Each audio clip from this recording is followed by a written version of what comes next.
c'est fallacieux, c'est immonde, c'est dégueulasse, ce n'est pas sérieux. Et c'est un manque de respect notoire à l'endroit du peuple sénégalais. loolu xam nga lan lay signifier. mooy état bi ci boppam mooy diviser dëkk bi. état bi ci boppam mooy jaxase Sénégalais yi ak Sénégalais yi. C'est-à-dire que aujourd'hui on veut pousser les Sénégalais à se dire Casamance attention il faut les stigmatiser ay rebelles lañu. C'est catastrophique, c'est dégueulasse. C'est-à-dire que il faut que nguur bi ñu gëm yàlla li ko commencé ci président suñu baay Macky papa il faut nga comprendre ne que yàlla dafa bind yamalewul. Il faut nga comprendre que yàlla daf la jox teraanga yow te yàlla dina jox keneen teraanga. d'accord ak keneen ak keneen. d'accord mais kon passant dans ce cas là su ma déggee baax li nga cib tënk c'est-à-dire li ñu arrêté rebelle mun na nekk information boobu mun na nekk mais d'accord ci ni ñu ko médiatiser. non c'est-à-dire que tey. selon toi jarul woon ci wax. tey loolu. état bi information bi li mu capital yow dama ne la état bi li moo jàpp te yëngu ko bare na. état bi li muy découvrir gëmm bare na. état bi li muy xam ne tekk bare na dafa loo xam ne am na contexte boo xam ne boo ko fa defoon nit ñi déglu la bàyyi la xel mais dama la ni dafa jur nit ñi nekk ci internet bi naan je suis rebelle di ko fooy di ko retaan. Ça veut dire que cette question là on en a fait quelque chose de banal. Et c'est cette banalisation qui risque de nous coûter plus cher que prévu. Donc pour benn nit il faut que état wu Sénégal bàyyi Ousmane dama wax ko mu leer. nguuru Sénégal bàyyi leen Ousmane Sonko fàtte leen ko. aller dans le sens. ñu bàyyi ko nag mu def ko sax état wu Sénégal fàtte xam nga lu tax. parce que Ousmane Sonko heure bu nit ñi toogee 48 heures fàtte ko sax état wu Sénégal mooy ñëw fàttali lu kat. Ousmane Sonko moom même bu ñu ko fàttali moom mooy fàttali. non je veux dire état wu Sénégal parce que attitude xam nga tey boo toogee. ñu fekk la fi nga toog tappal la noo def nga def mouvement yooyu mooy réplique yi ngay gis mooy la réaction de aujourd'hui Sénégal billahi waroon nañ tollu feneen furul fii élection législative day dara. élection territoriale locale day dara. élection présidentielle day dara. Il suffit juste d'organiser, de laisser les uns et les autres participer. nguuru Sénégal bii ànd ak président Macky Sall moo ñëw 2012 ba 2022. ne kenn du fi toog kenn du fi bokk moom la mu décidé mooy am. day xool ña ko neex mu bool leen ci élection yi. ña ko ca neexul mu génn leen ci. te tegu ko fenn. alors tey jii nii. Benno Bokk Yaakaar waru bokk ci élection yi. pourtant nguuru Sénégal forcé na ko ba dugal ko ci ba pare ki war a bokk mu ne ko doo bokk. loolu dinañ ci ñëw. loolu dinañ ci ñëw Sonko def na sortie moom it ngir apporter un tout petit peu la réplique par rapport ak sortie bu procureur bi nee na Sénégal amul problème sécuritaire depuis longtemps et que du ay rebelle ak maanaam moom ci tënk daal li procureur def dem sortie wax ko moom dafa jàpp ne c'est du bluff. Est-ce que tey jii jàppoon ne Ousmane Sonko dafa jël tamit benn mbir bu sérieux avec légèreté est-ce que loolu kàddu yooyu moom war na ko tenir en tant que leader bu nga xam ne aspiré na jël réew mi ëllëg. soi-disant attaque yi mu def contre le procureur. waaw non xam nga. ak ni mu banaliser procureur lu mu wax ci arrestation rebelle bi. mais est-ce que xam nga benn affaire. je renvoie les gens qui nous suivent. vraiment ñiy dugg ci replay beeg ñëpp quoi. au-delà de man par exemple ma position ñenn ñi naan noo opposant la ñenn ñi sax nee nañ ma yeewi laa bokk bu fekkee. loolu la mais yow opposant nga paasam. je suis un opposant au régime actuel. D'accord. mais boo ko yeewee quelque chose qu'on assume en tant que journaliste qu'on assume au-delà de la profession qu'on assume en tant que sénégalais. mais boo ko yeewee. non mënuma bokk yeewi. lu tax. defaguma adhésion de. ah d'accord mais prévoir nga bokk ci. defaguma adhésion. prévoir nga bokk ci ñoom seen. pour le moment je ne pense pas. ah d'accord waaw yeggali fa nga donc mais par principe. xam nga en 2010 2011. ni ñoo waxee ni lañ doon waxee contre président Ablaye Wade. et on nous a pas dit qu'on était opposant wala bokk waa PDS doon nañ ko wax. non léegi yow moom sa discours léegi dafa gën a. waa PDS doon nañ ko wax gën a agressif. aujourd'hui vous retournez gis na ni Barthélémy génnee les discours de Macky Sall en 2011. le président candidat d'alors. soo delloo man sama ay bind ci jamono boobu ce sera la même chose da ngay gis ne que président Macky Sall ak ñoom Benoît Sambou ak ñu mel ni ñoom nekkoon ci APR ñu doon bokk li ñuy bind donc principe la woon. principe boobu moo ñu animé ba tey. d'accord moom kay dafa am ñu génn ci principe ak ñu ca des. après nag ñoom ñi ci génn mën nañ ne ah non yéen ñun tamit ñu ngi ci principe bi dañ cee gën a yey. mais la réalité soxna si. moo di ne en 2011 président Macky Sall bi doon wax ne nit ñi génn ci mbedd bi moo nekk di dund loolu ak beneen leader. ak yeneen leader. ay opposants. léegi man tey su ma toogee ma ne sénégalais yi nañ dellu ci ginnaaw. rétrospection ou rétrospective nous dellu à 2010 2011 nous dellu à 2008 le président Macky Sall est le président de l'Assemblée nationale on nous dit qu'il a fait appel à Karim Meïssa Wade pour mu wax ci annoncé yi sunu baay bi Doudou Wade mu ñu doon xamal si jamono ne en fait c'était pour permettre à Karim d'exposer et de montrer le grand boulot qu'il a fait mais des faucons ont fait comprendre le contraire au pouvoir à Wade et cetera sauf que il y a une réalité aussi qui est que yeneen source ñu ñuy wax ne Abdoulaye Wade dafa dem ba découvrir ni kii dafa mel ni ka fi nekkal France mu ne ko jox ma sama yëf jox ma sunu assemblée les Sénégalais ont vu que Abdoulaye Wade danoo woo doomam sunu maam bi mu def affaire u papa Sénégalais yi ne kon injustice la presse a commencé à parler de dévolution monarchique du pouvoir le président Macky Sall ak opposants yi d'alors commencé di wax ni mel Sénégalais yi ne bëreet tombé benn contexte donc 2008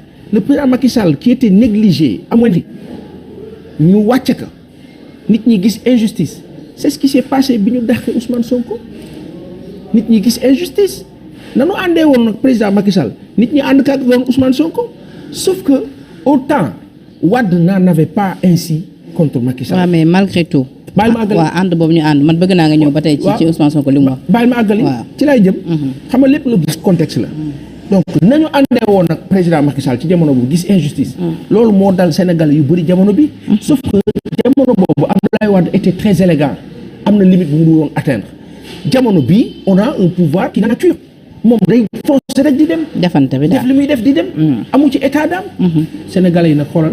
gis nga loo def mu ñaaw na muy ñaawee ca métit. noonu lay nekkee revers dellu ci yow. noonu la ko Sénégalais yi di defaatee bu la dellu. moo tax dëkk bi nekk ci tension pour répondre précisément. te loolu moo jur. fi ñu egsi nii. manque de respect. nga yor institution. doxal loo xam ne du yoon. mooy indi ñu manque respect à cette institution. après tu me diras lan la ñu doxal lu dul yoon. ma ne la code électoral nee na le président Macky Sall tey démb conseil des ministres nee na nañu respecté code électoral. ñu ne ko président waa léegi yow code électoral boobu ñu war a respecté. est-ce que yow say ñoñ ak yow ci sa bopp respecté ngeen ko. ndax kat code électoral boobu dafa ne soo ëppalee benn wala nga manqué le benn doo bokk waaye yow président da ngaa ëppale benn ñi nga àndal daal ne dañ ko cee def au cas où de quoi.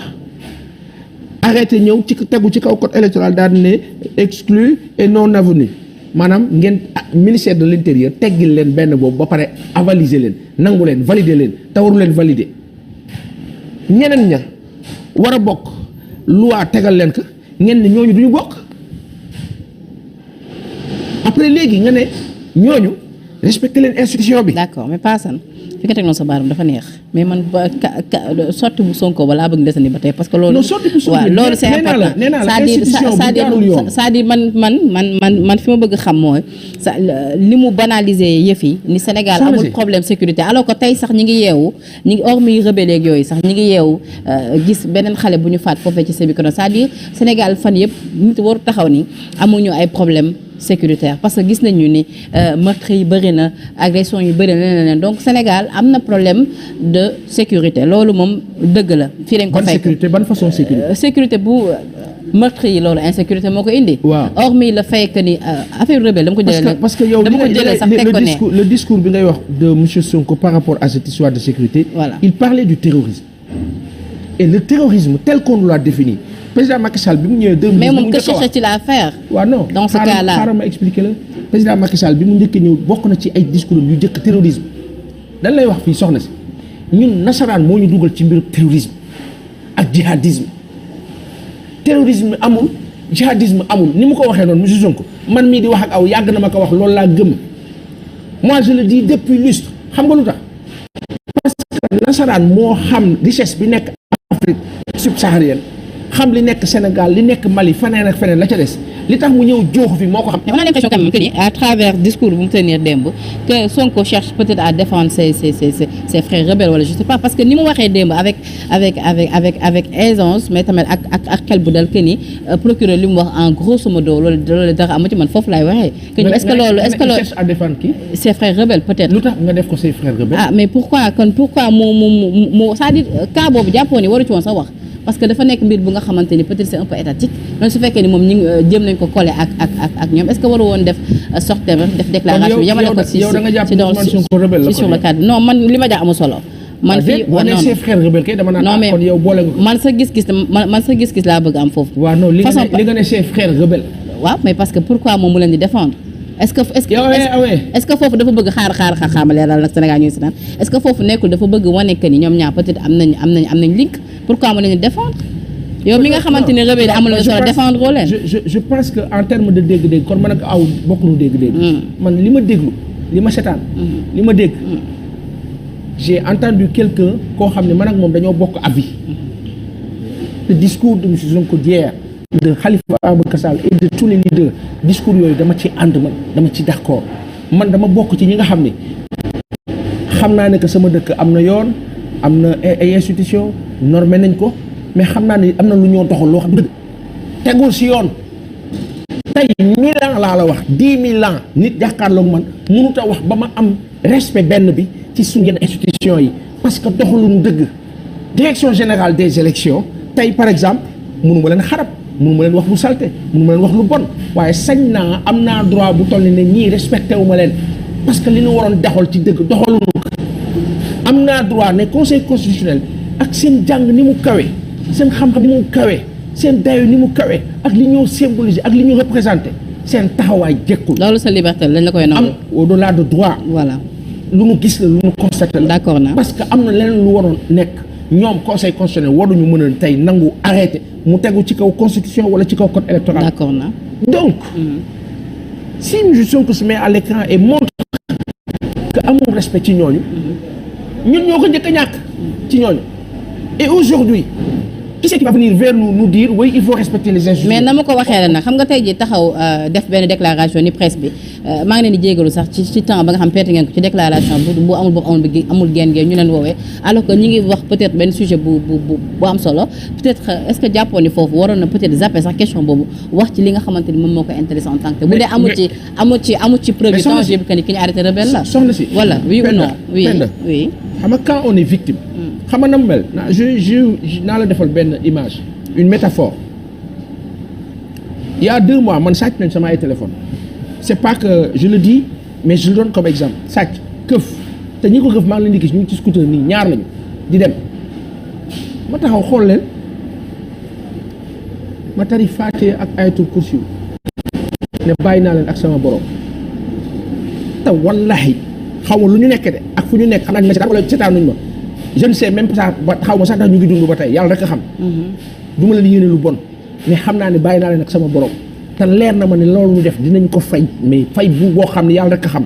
te pourtant yéenewu ma leen ko de mais daanu ko fay parce que Dieu est juste.